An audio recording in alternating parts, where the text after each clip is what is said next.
Hello friends, ഇന്ന് വന്നിരിക്കുന്നത് ഗംഭീരമായൊരു അപ്ഡേറ്റുമായിട്ടാണ്. നമ്മുടെ സ്വന്തം വിജയ് വെങ്കടേഷിൻ്റെ ഒരു ധൈര്യത്തെക്കുറിച്ച് ആലോചിക്കണേ. ഈ മേളത്തെക്കുറിച്ച് നിങ്ങൾക്കറിയാം, ഈ ഒരു ആക്ടർ വളരെ ഗംഭീരമായ ഒരു ആക്ടറാണ്. എനിക്ക് ഭയങ്കര പേഴ്സണലി ഇഷ്ടമാണ്. നമ്മുടെ പാച്ചും അത്ഭുത വിളക്കും അല്ലേ, അതിൽ പിന്നെ ഡൊമിനിക് ആൻഡ് ലേഡീസ് പേഴ്സ്, അതിലൊക്കെ അതിഗംഭീരമായിട്ടുള്ള ഒരു ക്യാരക്ടർ ചെയ്ത വ്യക്തിയാണ്. കാരണം പേഴ്സണലി ഒരു ഇൻ്റർനാഷണൽ ലുക്കുള്ള ആക്ടറും കൂടിയാണ്. പ്രത്യേകിച്ച് പറയുകയാണെങ്കിൽ ഒരു ആക്ടർ ഒരു കിടക്കാച്ചി പെർഫോമൻസ് രണ്ടിലും കാഴ്ച വെച്ചിരിക്കുന്നത് എനിക്ക് ഭയങ്കര ഇഷ്ടമാണ്. മറ്റേ പാച്ചിലാണെങ്കിൽ അമ്മച്ചി എന്ന ക്യാരക്ടർ മനോഹരമായി ചെയ്തൊരു ആക്ടറും കൂടിയാണ് വിജയ് വെങ്കടേഷ്. അപ്പോൾ ഇവിടെ വരാനുള്ള അപ്ഡേറ്റ് എന്ന് പറയുന്നത് നമ്മുടെ കേരള സ്റ്റോറിയുമായി ബന്ധപ്പെട്ടാണ്. കേരള സ്റ്റോറി രണ്ടാം ഭാഗമായിട്ട് ഇറങ്ങിയിട്ട് ഒരു കേരള സ്റ്റോറി ഉണ്ടല്ലോ, അതിലൊരു വിവാദപരമായിട്ടുള്ളൊരു കാഴ്ച രംഗമുണ്ട്. നമ്മളെ ഒരു പെൺകുട്ടീനെ കുറേ മുസ്ലിംസ് അവർ ഒരു ഹിന്ദു സ്ത്രീന് മറ്റെന്താ പറയുക, അവർ ബീഫ് നിർബന്ധിച്ച് കഴിക്കുന്നു എന്നൊരു റീലാണ്. എന്ന് വെച്ചാൽ ആ ട്രെയിലറിൽ കാണിച്ചിട്ടുള്ളൊരു വീഡിയോ അങ്ങനെയാണ്. പക്ഷേ നമ്മുടെ നാട്ടിൽ അങ്ങനെയൊക്കെ ഉണ്ടോ? കാരണം വിജയ് വെങ്കടേഷ് വായിക്കുന്നത് പൊറോട്ടയും ബീഫും കൊടുത്ത് ആരെയും നമ്മൾ നിർബന്ധിക്കേണ്ട ആവശ്യമില്ല, കണ്ടവർ കഴിച്ചു പോകും. കാരണം കേരള സംസ്കാരം പറഞ്ഞാൽ അങ്ങനെയാണ്. കേരളത്തിൽ ആരെയും അങ്ങനെ നിർബന്ധിച്ച് ഒരുത്തനെയും ഒരാളെയും ഒരു ബീഫ് കഴിക്കാനോ മാംസം കഴിക്കാൻ നിർബന്ധിക്കുന്നില്ല. നിങ്ങൾക്ക് വേണമെങ്കിൽ കഴിക്കുകയും വേണ്ടെങ്കിൽ വേണ്ട, ആരെയും ഇവിടെ ഒരു പാർട്ടിപരമായിട്ടും നിർബന്ധിക്കുന്നില്ല. പക്ഷേ ഒരു തെറ്റായ ഒരു പ്രൊപ്പഗണ്ടയാണ് ശരിക്കും ഈ ഒരു ഡയറക്ടറും ഈ ഒരു സിനിമ നിർമ്മാതാക്കൾ കൂടി നമ്മളുടെ കേരളത്തിനെതിരെ നടന്നത്. അതെന്തെങ്കിലും ആവട്ടെ, അവർക്ക് അവരുടേതായ രാഷ്ട്രീയം, ചിലപ്പോൾ അവർ കേരളം എന്ന് പറഞ്ഞ് ഇത്രയും വലിയ ഒരു നേട്ടങ്ങൾ കൈവരിക്കുന്ന ഈ ഒരു സംസ്ഥാനത്തിന് അവർക്ക് തെറ്റായിട്ട് ഈ ലോകത്തിന് മുമ്പ് കാണിക്കുന്നുണ്ടെങ്കിൽ കാണിച്ചോട്ടെ. പക്ഷെ നമ്മൾക്കതിൽ വിഷയമൊന്നുമില്ല. കാരണം പറഞ്ഞ നന്നാക്കാൻ പറ്റാത്ത ഒരുത്തിന് പോലും ആ ഒരു കൂട്ടത്തിൽ ഉണ്ടാവുമെന്ന് വിശ്വസിക്കുന്നില്ല. നോർത്ത് ഇന്ത്യ അല്ലേ, അങ്ങനെയൊക്കെ ഉണ്ടാവും. ഈ പാൻ മസാലയും ഗുട്കയും കഴിച്ച് നടുറോഡ് തുപ്പിക്കൊണ്ട് നടക്കുന്ന ഈ ൊക്കെ പറഞ്ഞിട്ട് എന്താ ചെയ്യാം? അപ്പോൾ അങ്ങനെയുള്ളവന്മാരെ കുറിച്ച് നമ്മളൊന്നും പറയേണ്ട ആവശ്യമില്ല. അപ്പോൾ ഇവരെ നമ്മൾ നന്നാക്കാൻ പോയി കഴിഞ്ഞാൽ ഒരിക്കലും നടക്കാനും പോകുന്നില്ല. ഇവരുടെയൊക്കെ ഒരു സിവിക് സെൻസ് എന്ന് പറയുന്നത് വളരെ ദരിദ്രം പിടിച്ചൊരവസ്ഥയാണ്. കാരണം ഇവർ ഈ നോർത്ത് ഇന്ത്യയിൽ പോയി കഴിഞ്ഞാൽ നമുക്കറിയാൻ പറ്റും ഇവന്മാർ ഇതിനെക്കുറിച്ച് പറയുന്നത് വലിയ വെസ്റ്റേൺ കൾച്ചർ മറിച്ചൊക്കെ ഫോളോ ചെയ്ത് വ്യക്തികളൊക്കെ പറയുന്നുണ്ടാവും. ഞാനവിടെ ഇരുന്നുകൊണ്ട് എനിക്ക് അറിയാവുന്നതാണ്. പക്ഷേ ഇവർക്കുള്ള ഒരു സിവിക് സെൻസ് എന്താ? ഒരു വൃത്തി പറഞ്ഞ സ്ഥലം ഇവർ കാണാൻ പറ്റില്ല. നമുക്ക് നോർത്ത് ഇന്ത്യയിൽ പോയി കഴിഞ്ഞാൽ ഒരു സ്ഥലം പാൻ മസാല ഗുഡ്ക്കൊന്നും ചവച്ച് തുപ്പാത്ത ഒരു സ്ഥലം പോലും അവിടെ കാണാൻ പറ്റില്ല. അങ്ങനെയൊക്കെ വെച്ച് നോക്കുമ്പോൾ കേരളമൊക്കെയോ പുണ്യടോ, ഞങ്ങളുടെ നാടെന്ന് പറയണ്ടല്ലോ കിടക്കാച്ച നാടാണ്.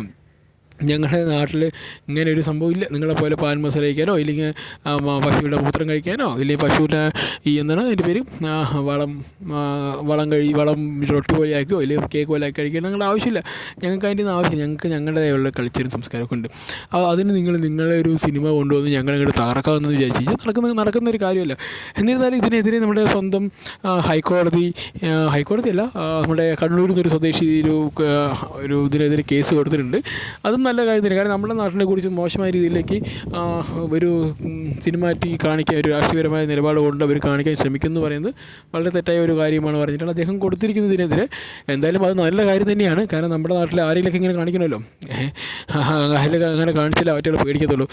ഒരു കാര്യമില്ലാതെ നമ്മൾ ഇവിടെ അങ്ങനെ എല്ലാം കൺവേർഷനാണ്, കേരള പറഞ്ഞാൽ ഇങ്ങനെയാണെന്ന് തെറ്റിദ്ധരിപ്പിക്കലാണ് ഈ മെയിൻ രാഷ്ട്രീയത്തിൻ്റെ ഒരു ലക്ഷ്യം. ഒന്നാമത്തെ കാര്യം പറഞ്ഞാൽ ഈ നാട്ടിൽ ബി ജെ പിക്കാരില്ല. അവിടെ ഇവിടെ ഉണ്ടെങ്കിൽ പോലും അധികാരത്തിൽ വരാനുള്ള ഒരുത്തനും പോലും ഈ നാട്ടിൽ ഇല്ലാത്തതുകൊണ്ടും അങ്ങനെ വരാൻ ഉദ്ദേശിക്കുന്ന ഒരുത്തനും പോലും വിവരവും വിദ്യാഭ്യാസമൊന്നും ഇല്ലാത്ത രീതിയിലുള്ള പെരുമാറ്റങ്ങളുണ്ടും അങ്ങനെയൊക്കെ ആയതുകൊണ്ട് അവർ ഈ കേരള സമൂഹം അവരെ പണ്ടേ ആക്ഷേപിച്ച് പടിയടിച്ച് പിണ്ടം വെച്ച് വരില്ലേ, ആ ഒരു ലെവലിലേക്കാണ് അവർ ഇപ്പോൾ വെച്ചിരിക്കുന്നത്. കുറേ ആളുകളിപ്പോൾ കുറേ ബി ജെ പി അനുഭാവികൾ അവർ സപ്പോർട്ടൊക്കെ ചെയ്യേണ്ടാവും. അതെന്തെങ്കിലും ആവട്ടെ. പക്ഷേ നമ്മളെന്തായാലും നമ്മളുടെ നാട്ടിൽ ഇങ്ങനെയൊന്നുമല്ല നടക്കുന്നത്. അതുകൊണ്ട് തന്നെ ഞങ്ങൾക്കെതിരെ നിങ്ങൾ എന്ത് പടർച്ചു വിട്ടാലും ഞങ്ങൾക്ക് വിഷയമില്ലടേ. കാരണം നിങ്ങൾ സിനിമയിലോ എന്തെങ്കിലും കാണിക്കുക. ഞങ്ങളുടെ ഒരു സിനിമ കണ്ടിട്ടുണ്ടോ? ഞങ്ങളുടെ ഒരു സിനിമ പോലും വളരെ റിയലിസ്റ്റിക്കാണ്. ഞങ്ങളുടെ സിനിമകൾക്ക് ലോകം മുഴുവൻ കൈയടിക്കുന്നതാണ്.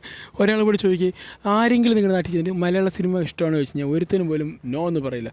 കാരണം മലയാളത്തിൻ്റെ പ്രൗഢി, മലയാളത്തിൻ്റെ ആ ഒരു കാഴ്ച, റിയാലിറ്റി, ആ ഒരു സ്കെയിലപ്പ് എല്ലാം തന്നെ ഒരു വ്യത്യസ്തമായ ഒരു രീതിയിലാണ് കാരണം ഞങ്ങൾ ഈ ചോറ് തിന്നുന്ന ടീമുകൾ കുറച്ച് വ്യത്യസ്തമാണോ. കാരണം എന്തെന്നായാലും ആയിക്കട്ടെ, നിങ്ങളിപ്പോൾ സിനിമ എടുത്ത് ഞങ്ങളെ പ്രകോപിക്കാനോ ഒന്നും ഞങ്ങളതൊന്നും എതിർക്കാത്ത പറഞ്ഞാൽ ഈ പറഞ്ഞ് നന്നാക്കാൻ പറ്റാത്ത ഒരു വർഗ്ഗമാണ് ഞങ്ങൾക്ക് മനസ്സിലായി. നിങ്ങൾ വേണമെങ്കിൽ കാണിച്ചോ കേരളത്തിൻ്റെ അങ്ങനെ കൺവേർട്ടാണ് ഇങ്ങനെയാണ്, അതൊന്നും വേണമെങ്കിൽ കാണിച്ചോ. പക്ഷേ ഞങ്ങൾ എന്നും ബെസ്റ്റാണ്. ഇന്ത്യയിൽ എന്ന രാജ്യത്ത് ഏത് ഭരണഘടന എടുത്ത് എന്ത് തന്നെ അളന്ന് തൂക്കിയാലും ഞങ്ങളുടെ ഓരോ സിസ്റ്റങ്ങളും വലിയ വലിയ വിജയങ്ങളുടെ കൊടുമുടികൾ, എന്താ പറയുക, ആ കൊടുമുടിയൊക്കെ താണ്ടി നടക്കുക. എക്സാമ്പിൾ എടുത്തു, ഒരു നല്ല ഹോസ്പിറ്റൽ നിങ്ങളുടെ നാട്ടിൽ കാണിക്കുക, ഒരു ഗവൺമെൻറ് ഹോസ്പിറ്റൽ. ഞാൻ ഹോസ്പിറ്റൽ എന്ന് പറയുന്നില്ല, ഗവൺമെൻറ് ഹോസ്പിറ്റൽ എന്ന് പറഞ്ഞാൽ എങ്ങനെ ഉണ്ടാവും? ഇവിടെ ഞങ്ങളുടെ ഹോസ്പിറ്റലും ഞങ്ങളുടെ ഇവിടുത്തെ സ്കൂളും ഇവിടുത്തെ ബാക്കിയുള്ള എല്ലാ അമ്യൂണിറ്റീസ് നോക്കി കഴിഞ്ഞാൽ one of the best ever ടൈമാണ്. നിങ്ങളൊക്കെ ഒന്ന് കമ്പയർ പോലും ചെയ്യാൻ പറ്റില്ല. അതും വിത്ത് ക്ലീനായിട്ട് ഞങ്ങൾ നിങ്ങളെപ്പോലെ പാൻ മസാലയും തുപ്പി വിട്ടുന്നു. നിങ്ങൾക്കൊക്കെ ഒരു ശരിക്കും പറഞ്ഞാൽ മലയാളികളൊരു സിനിമയൊക്കെ എടുത്ത് കാണിക്കാൻ പറ്റില്ല. എന്താ കഴിഞ്ഞാൽ ഈ പാൻ മസാലയും തുപ്പിക്കൊണ്ട് നടക്കുന്ന ടീമുകളും പിന്നെന്താ ഈ മറ്റേ കേക്ക് പറഞ്ഞും കൊണ്ട് കഴിക്കുന്ന വളപ്രാട്ടിയും അല്ലേ, വളത്തിനൊക്കെ കഴിക്കുക, പിന്നെന്താ മൂത്രം കുടിക്കുക, മറ്റേ പശു എടുത്തൊക്കെ കുടിക്കുന്നതൊക്കെ ഞങ്ങൾക്ക് കാണിക്കാൻ പറ്റുന്നുള്ളൂ. പക്ഷേ ഞങ്ങളുടെ ഒരു വിവരം വെച്ച് ഞങ്ങൾ ചെയ്യില്ല. കാരണം അതിൻ്റെ ആവശ്യമില്ല. പിന്നെ ഞങ്ങൾ വേണം നീ ട്രോള് കണ്ടു നോക്കിയോ. ട്രോള് കണ്ടു കഴിഞ്ഞാൽ എത്രയോ പേര് ഇതിന് ഇഷ്ടപ്പെടുന്നുണ്ട്, അനുകൂലിക്കുന്നില്ല. ഞങ്ങളുടെ മുഖ്യമന്ത്രി വല്ല അടിച്ച് പറഞ്ഞോളൂ നിങ്ങളെക്കുറിച്ച്. പിന്നെ ഞങ്ങൾക്ക് എന്താ പ്രശ്നം? ഞങ്ങൾക്ക് നല്ലൊരു ഭരണദേവി ഉണ്ടോ, പിന്നെ അതൊന്നും വിഷയമില്ല. എന്തായാലും ഈ സിനിമാ രംഗത്ത് ഇവരുടെ ഈ രാഷ്ട്രീയവൽക്കരണം വളരെ മോശമായിട്ടുള്ളതാണെന്ന് എനിക്ക് പറയേണ്ടി വരുന്നു. കാരണം സിനിമ എന്ന് പറഞ്ഞ നമുക്കൊരു ഫ്രീ ടൈമുകൾ എൻജോയ് ചെയ്യാൻ വേണ്ടി മാത്രമുള്ളതാണ്. അതിലേക്ക് നമ്മൾ രാഷ്ട്രീയം കുത്തിക്കയറ്റിയിട്ട് ഒരു വിഭാഗം മനുഷ്യരെ തമ്മിൽ തെളിക്കുന്നതല്ല ഒരിക്കലും ഒരു സിനിമയിലൂടെ ചെയ്യേണ്ടത്. എന്തായാലും ഈ ഡയറക്ടർക്കും ഈ പ്രൊഡ്യൂസർക്കും വിദ്യാഭ്യാസം ഇല്ല. ഇവന്മാർ പഠിക്കാൻ പോയത് വല്ല ഗുഡ്കയും വെക്കാൻ പോയിട്ടുണ്ടെന്നാണ് ഞാൻ വിശ്വസിക്കുന്നത്.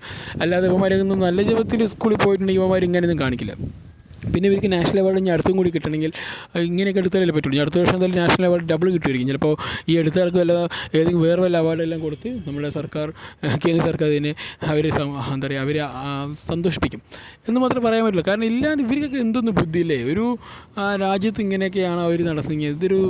അത് റോങ് ഇൻഫർമേഷൻ പാസ് ചെയ്യുന്നു പറയുമ്പോൾ അത് വളരെ മോശമാണ്. ഞങ്ങളുടെ ഭ്രമയും കണ്ടല്ലോ എവിടെ എത്തിയോ, അങ്ങ് ഓസ്കാർ വേദിയില്ല അതുപോലൊരു സാധനം എടുത്ത് കാണിക്കുന്നത്. എനിക്ക് ഇത്രയും കാശും പണവും പ്രതാപമൊക്കെ കൊണ്ട് കണ്ടിട്ട് നിങ്ങൾ ബോളിവുഡ് നടക്കുന്ന ഒരു സിനിമ നല്ല രീതിയിൽ എടുത്ത് കാണിക്കണോ പുറത്ത്? പറ്റില്ല.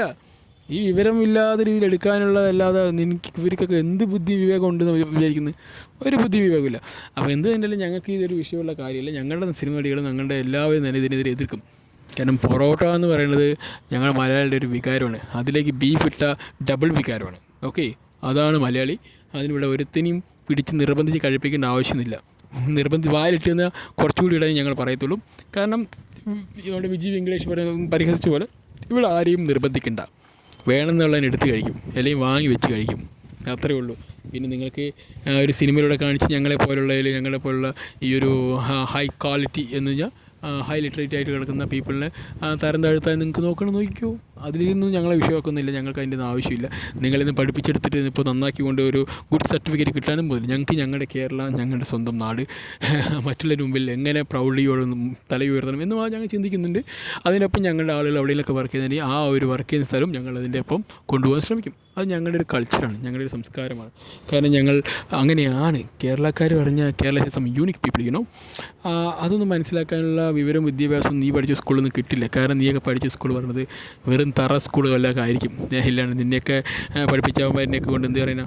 എന്തായാലും ഈ ഒരു ഡയറക്ടറും ആ പ്രൊഡ്യൂസർക്കും ഉണ്ടല്ലോ കുറച്ച് വല്ല വിദ്യാഭ്യാസം വല്ല കടയിൽ കിട്ടിയിട്ട് സൂപ്പർ മാർക്കറ്റ് കിട്ടുകയാണെങ്കിൽ അവനെ കൊണ്ട് സൂപ്പർ മാർക്കറ്റിൽ മേടിച്ച് കൊടുക്കാൻ പറയുന്നതാണ് ഞാൻ ആഗ്രഹിക്കുന്നത്. കാരണം ഇല്ലാതെ ഇവനെയൊക്കെ എന്ത് പറഞ്ഞ് പഠിപ്പിച്ചെടുക്കാൻ ഞാൻ ആലോചിക്കുന്നത്.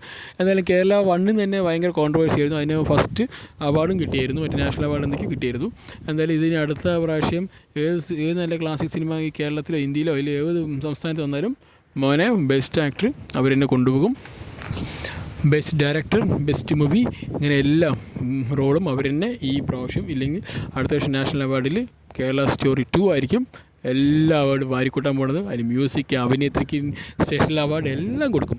കാരണം കേരളത്തിൻ്റെ എതിരെയാണ് അവർ പറയുന്നത്. അതും ഒരു രാഷ്ട്രീയപരമായിട്ടുള്ള വിദ്വേഷം കൊണ്ട് പറയുന്നത്.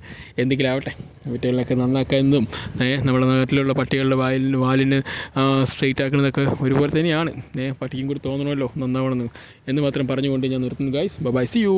അടുത്തൊരു വീഡിയോയിൽ വരുന്നതായിരിക്കും.